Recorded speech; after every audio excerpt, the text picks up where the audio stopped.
வணக்கம் நண்பர்களே. ஈரானுக்கும் இஸ்ரேலுக்கு இடையில் கடந்த 10 நாட்களாக கடுமையான சண்டை நடக்குது.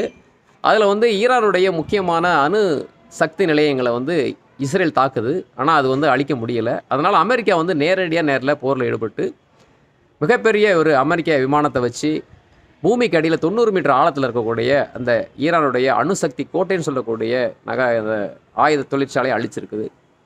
அதனால் மிகப்பெரிய ஒரு பதில் நடவடிக்கை ஈரான் ஹார்முஸ் ஜலசந்தியை மூட போகுது. அது மூடுனா இந்தியாவுக்கு 40% கச்சா எண்ணெய் வராது, 50% இயற்கை எரிவாயு வராது. அதனால் இந்தியாவில் விலைவாசியெல்லாம் ஏறக்கூடிய அபாயம் இருக்குது.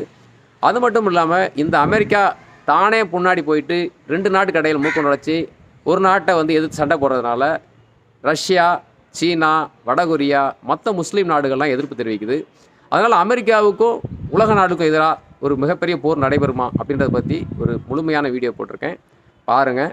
நிறைய விஷயங்கள் உலகத்தில் நடக்கிறது, நம்ம இந்திய மக்களை எப்படி பாதிக்குதுன்னு தெரியும். இன்னொரு பதிவில் சந்திக்கலாம். நன்றி.